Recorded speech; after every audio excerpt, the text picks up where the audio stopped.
Oh, am I live right now? Hold on real quick, you guys. I could do it like this, but I already set up a lighting setup. I didn't know I accidentally already started it. Hold on.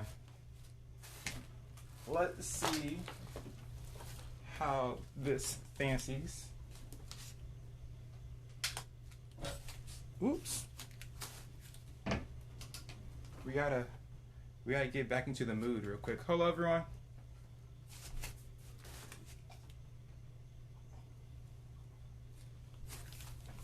Accidentally clicked live before I actually was ready to go. So just give me a quick second, okay? I'm Steve, by the way, from LKT. Turn this back up. And turn this one slightly down. Okay, so we're reviewing Knives Out, as you guys can see. Let me just grab my notes real quick. Hopefully you guys have been watching the films as we go along. I had the other film, Black Klansman, go up, but it didn't go to, I guess, the story or like after this because it was like 16 minutes long instead of like 15. So hopefully I'm gonna cut this short and just 14 minutes long, okay? Daniel Craig's passing this movie. Yes. I do love Daniel Craig's character. We're gonna jump into that as well. Hello everyone, thanks for coming in, thanks for joining. Blue chat, nice. So just to jump right into it, second film, Knives Out review. It's a murder mystery drama, like a whodunit film. We're going with, I guess like the film opens up and closes in the same way. As I touched on before, I guess I always like the symbolism in the intros, as far as how films, they have like themes throughout them. So in the very beginning, you have like the two dogs in a mug that's shown, and at the end of the film, you have the same mug with Marta, I believe that's her name is, and also the dogs. And like the dogs are akin to like the friendliness and like the feeling of home, and the mugs are like a tribute to, I guess like who owns the home. Because the mug that she's drinking, it says like my house, my rules, my coffee. Yeah. So I thought that was really cool because at the beginning the cup is shown, and at the very end it's like who the cup belongs to owns the house, and I thought, oh, that's kind of cool.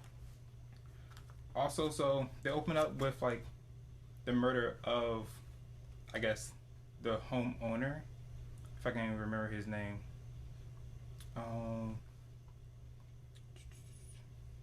Can't remember exactly, but he's murdered. So we already know from the beginning that like who's murdered. So we're trying to figure out like who done it. It's a who done it film by Rian Johnson, as you guys can see. Okay, and like throughout the film, it subverts your expectations.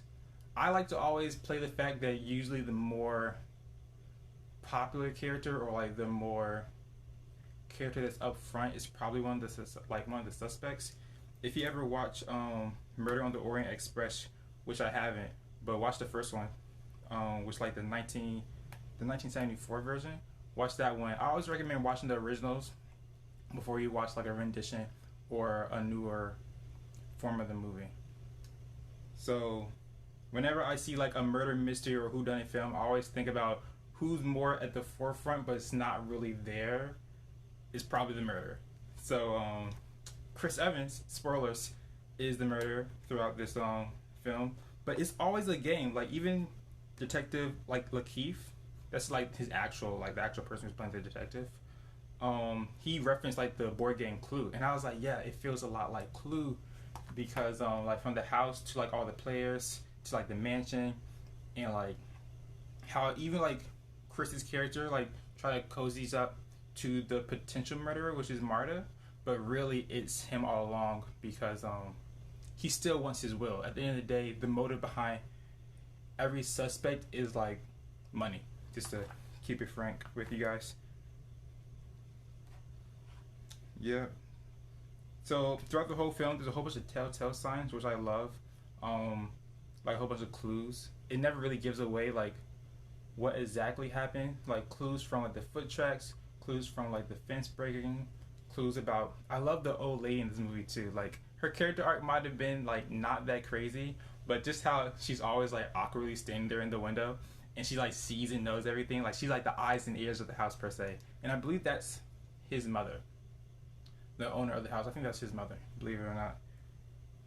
And she doesn't talk a lot, which I always like characters they don't talk. They're kind of like that silent figure in the background. So like eventually she does talk. She laughs like towards the end of the film because she's like, "Oh, I know all along what really was going on." So that's always nice because she ends up talking to the private detective. I think her name is like Blanche, played by Daniel Craig though. And honestly, Daniel, his accent throughout the whole film, I don't know what accent that is, but I love it. It's like just from the moment he's hitting like the keys on the piano in the back, and everyone's like, "Why are you hitting those keys?" And oh, hello, welcome, just doing a review. Knives Out. It's like, why is he hitting the keys on the piano in the back? And everyone's like, who is this gentleman right here? So from the very beginning, we have like even the verbiage that Daniel Craig uses, and like how he like, I guess deducts his reasoning about everyone's motive, and like his analogy of a donut within a donut. Personally, I love glazed donuts, so that was really like, it was hitting for me, and I was like, yes, it's not just a donut like a plot with a hole in it. It's a donut with a hole in it, but there's another donut inside of that donut with a hole, and I was like, yes, donuts and donuts, and you didn't see the other donut because it was so small in that donut, and I was like, I understand the analogy. And also the other characters, since this is an ensemble cast, sometimes it's hard to flush every character out throughout their arc. I think this film does like a fantastic job at that. Like look at films like The Avengers and like Infinity War per se. In order for the audience to care about that film, to actually like invest them into like what's going on, you have to make them care about the characters. And I think this film does that well because you have the interview scene right in the beginning, which talks about each and every family member and each and every character. But like this is who they are in relationship to either their grandfather or their father, and this is like the first daughter, and this is like the son, and this is like the random sister-in-law who's I guess husband died, but she's still a part of the family. She's still part of the family, and they like her enough to keep her around. So like that's always like fun, and like the weird awkward grandson who they call like a Nazi and everything. I keep on going back to this, even my review of Black Klansman. Whenever, when the film takes place, like when the film is actually shot, so like this was released, Knives Out was released in 2017, I believe. So whenever the film is actually like shot in the time period, it reflects it. When I say that, I mean the topics they touch on, even though the film feels older, you can tell that the current culture and environment and era that the director Rian Johnson was in influenced his film, because they talk about like a plethora of different like political topics, and you really can't get around that in films. Like even like fun films like Moana, for example, like Disney movies, they hint or slide in like political topics and like even like other weird innuendos about like the current times that are like right now, even if like it's a futuristic movie or a movie referencing like past tense what happened like ages ago in a different like bygone era or something. That's like, I always see that within like films nowadays. And also the attention to detail in every like scene, from like the mud trail to how Daniel Craig saw the blood in the beginning but didn't harp on it because he knew something was aloof, something was afoot. And he ends up telling Marcia at the end of the film that like he knew that she was a part of the murder, but he tried to figure out in what way, in what light she was a part of it, because she, in like a lot of films too, like the character that ends up being on top in these type of films are usually the character of good virtue, the person who has like the right or the good heart. So like he knew that it wasn't really her, but he had to find out eventually who it really was, which was they call him Hugh. Also they call him Ransom. Like his name's Ransom, for crying out loud. Like it's a telltale sign within itself. Like come on. Do you have any other comments? Just want to make sure I'm not missing anybody. Hello newcomers, welcome. Yeah, so clues, find the breadcrumb trail. Yeah, also she had Marta had this weird quirk where she couldn't tell a lie. I don't know there's a book, Knives Out too. I don't know if this is how the book also touches on it, but basically she pukes or throws up if she lies. So she quote unquote always had to tell the truth. So that way you knew she wasn't the murderer, but even though I believe she murdered him in the beginning. Because I like how they set it up. I like how they subverted my own expectation. They were like, she's a good person, but she accidentally killed the person she was taking care of. And I was trying to figure out basically how they're going to get away with allowing her to murder him and him being okay with it. I thought that was really cool that he was like, yeah, you murdered me, but it's all right. And here's the house, and here's 60 million in cash, and here's a whole bunch of assets, and here's my fictional book series. And I was like, okay. Like, obviously, either he really liked her, or he just had a disdain for his family because they were really prudes, like on their high horse almost. So going down to it, yeah, main character, top viewers, and that's alright. Yeah. Overall, I really enjoyed this film. Out of all these films, like these are like all of these films, like these top 5 films that were randomly picked out like in my mental list. So like, I always wanted to like watch this film. So like watching this really allowed me to like dive deep into it and like doing like reviews like this. I'm like, wow. From like character development, from the cinematography to the music, to how like you might not notice like the certain sounds are being made, and like the reasoning behind it, like the board game music play, it's not making the same sound. Like the little clues like that, it's not making the same sound as an actual like body hitting the floor. And honestly, what really got me was Marta's performance for her character when she thought she killed her caretaker. So she thought she killed him, but in reality she didn't kill him because she knew the difference from like the medicine versus like the drug, in which would have killed him. But just her emotional performance throughout that, because she was so like saddened by the fact that she did this by accident, that caught me off guard, and I was like, wow, that's kind of amazing. That she cares that deeply about a person that she's not even related to. Also, yeah.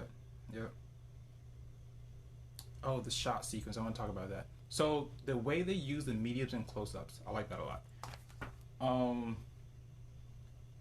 There's this one shot at the end of the film where it's like a pool tracking shot almost. They show Chris walking out.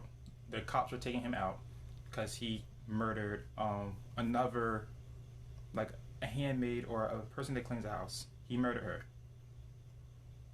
And also he murdered his, I think he's the grandson technically. I'm not exactly sure. Or he's just the youngest son. One or the other. But he murdered at least 2 people.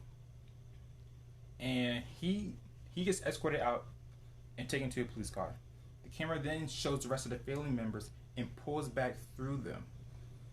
And then eventually they all look up one by one, back up at the house. And standing on like the deck outside, like on the 2nd floor, is Marta. And it goes from like a super like a tight medium as it's tracking out, showing everyone's face, and then they're looking up. It doesn't show you what they're looking at until like the last family member looks up, and then it's a close up of her, the last like sister, the last daughter basically, and then it cuts to a wide of Marta and then a close up, and like that shot sequence, you can like feel it. Like, what's Marta gonna do now with the money? Is she really gonna keep it? Her mom at least, is an illegal immigrant. Will she get some lawyers and try to fight it off? Will the family still pursue her? The house is rightfully hers, so now will the family just leave in peace? Like, there's so many questions right there in the film right there, and I like that like a lot. Just like the ambiguity and the mystery behind about what's going to happen next. I don't like when a film tells too much about either the end, or if the ending is like a nice tight bow, that's fine. But if you leave a little like a question mark, like in BlacKkKlansman when they open the door at the last scene and you don't know who's at the door, like that question mark leaves the audience like hanging, like, oh, we want more, what's going to happen? Yeah, like The film was great. I hope you guys watched it. I hope you guys enjoyed it. Yeah, Pull Shot. Next film. Great. I'm gonna cut it because I'm at 14 minutes right now, and I want this to go to the story. Thank you guys for coming. Next week, Sunday, same thing, film review. We're gonna be watching Roman J. Israel, I believe. So watch that one for next week. We're doing a review. Thanks you guys for stopping by. I'm Steve from LKT, and see you next time. Okay, cool. And if I can end this, please.